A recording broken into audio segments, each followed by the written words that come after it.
João 14, 16, 26, diz assim: eu rogarei ao Pai, e Ele vos dará outro Consolador, para que fique convosco para sempre, o Espírito da verdade. Esse vos ensinará todas as coisas, e vos fará lembrar de tudo quanto tenho dito.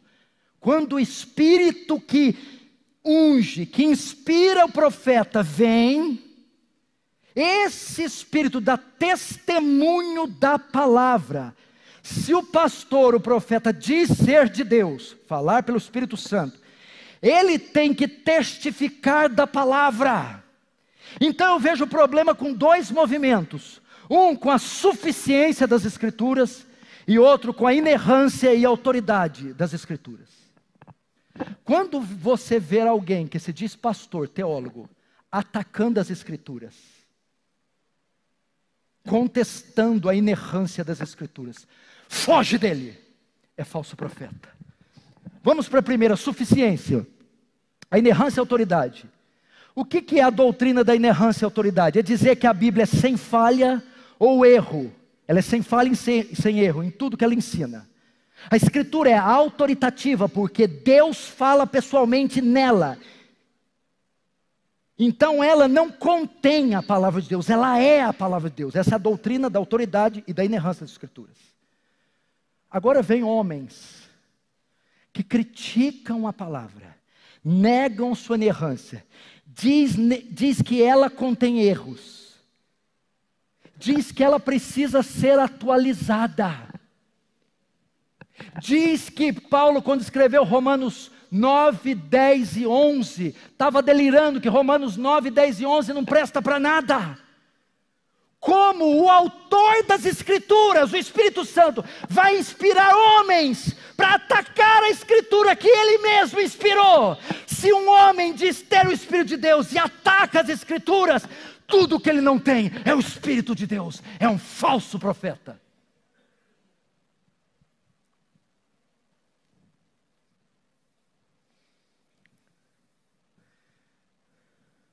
A palavra de Deus é a expressão do ser de Deus. A palavra de Deus foi soprada de Deus. É o que está em 2 Timóteo 3. Theopneustos. Ela vem do fôlego de Deus. Como é que alguém pode atacar a palavra de Deus e dizer que tem o Espírito de Deus? O mesmo Espírito que inspirou as Escrituras está no profeta, de modo que o Espírito de Deus testifica da Escritura. Agora a suficiência. Esse grupo não ataca a autoridade nem a inerrância. Eles creem que a Bíblia é a palavra de Deus. Esse outro grupo. Só não crê que ela é suficiente. Crê que ela é a palavra de Deus. Só não crê que ela é suficiente, desprezando assim a palavra de Deus. Veja novamente um texto que mostra o ataque à inerrância e à suficiência. Gênesis 3, 1 a 5. É assim que Deus diz: não comereis de toda árvore do jardim. Novamente, a serpente com Eva. Primeiro, eles colocam à prova a palavra de Deus, dizendo que Deus falou o que ele não falou. Atacam a inerrância. É assim que Deus falou? Não, Deus errou. A serpente coloca à prova a infalibilidade da palavra dita de Deus a Adão e Eva. Segundo, ele diz: não, é certo que vocês podem comer e não morrer. Adão e Eva recorreram a uma outra fonte para comer do fruto, que não foi a palavra verbal, a palavra revelada de Deus. Ok? Quem estava por trás do ensino de Gênesis 3:1? A serpente, o pregador. Quem inspirou, possuiu a serpente, de modo que ela atacou a inerrância e a suficiência? Satanás. Quando você ver alguém atacando as Escrituras, corre dele, é falso. Quando você vê alguém atacando a suficiência e dizendo que a Bíblia não é suficiente, precisa de outras revelações, foge dele. O Espírito Santo aponta para a obra de Cristo, o Evangelho.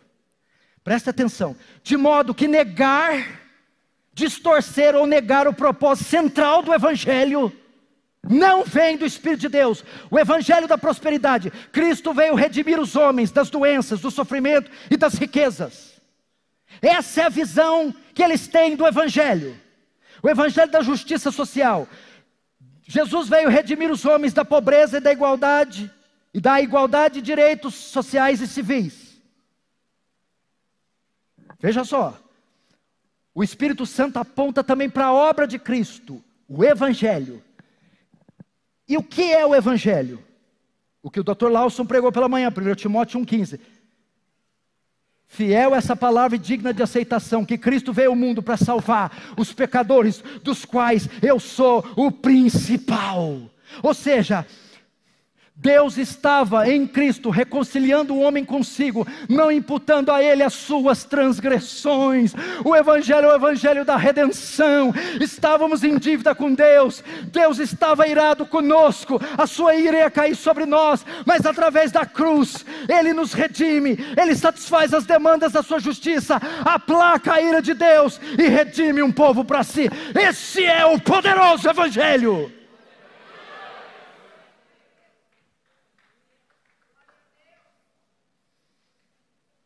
Aí vem a teologia da prosperidade e diz assim: Cristo desceu dos céus, se fez carne, viveu uma vida sem pecado, morreu na cruz como um malfeitor. Naquela cruz, levou nossos pecados, levando nossos pecados, levou nossas culpas, levando a culpa. Ele tinha que satisfazer a demanda da justiça de Deus, e Ele satisfaz com Deus derramando a sua ira sobre o Filho. Ao terceiro dia, Cristo ressuscita dos mortos, demonstrando que o sacrifício foi suficiente. E agora Ele sobe nos céus e toma da mão do que está sentado no trono o livro e desata os seus selos. O controle e o domínio da história está nas suas mãos. Ele fez tudo isso para dar a você uma namorada. Blasfêmia! Heresia! Ou Ele fez tudo isso para trazer igualdade social. Não, meu irmão, Ele veio nos reconciliar, Ele veio para expiar o nosso pecado, aplacar a ira de Deus. Ele veio nos redimir e nos dar novos céus e nova terra para habitar com Ele para sempre e tirar-nos o poder do pecado, a presença do pecado em nós.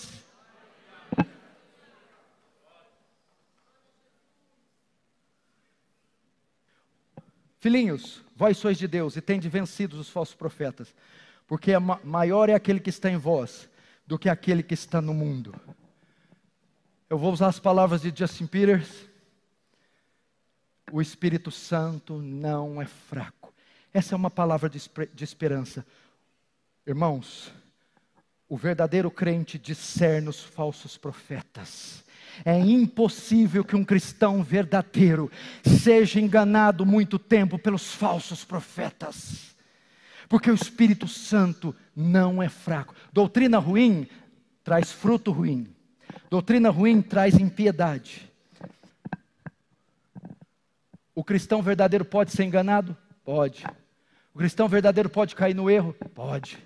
Mas o cristão verdadeiro pode permanecer no erro? Jamais. O cristão pode continuar no engano? Jamais. Porque maior é o que está dentro dele. E o que está dentro dele é o Espírito da verdade. É aquele que nos guia a toda a verdade. É aquele que nos dá discernimento contra o engano. De modo que a igreja do Senhor vencerá os falsos profetas.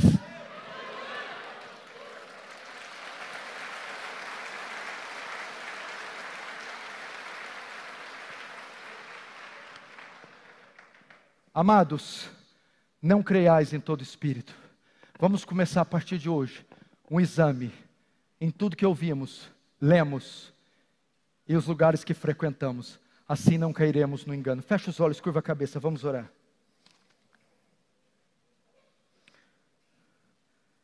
Espírito Santo, Tu que é a origem e a causa de toda a verdade, vem nos revelar a verdade. Que seja o Espírito que aponta para Cristo e o exalta. Que seja o Espírito que revela o Cristo de duas naturezas, humana e divina.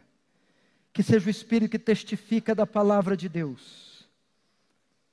Que seja o Espírito, Senhor, que testifica do santo Evangelho.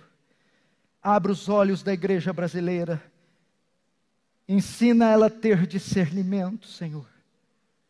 E que ela não caia nas teias do engano, mas glorifique a Deus, crendo na verdade de Deus revelada, inerrante, infalível e suficiente palavra de Deus. Em nome de Jesus. Amém. Deus abençoe.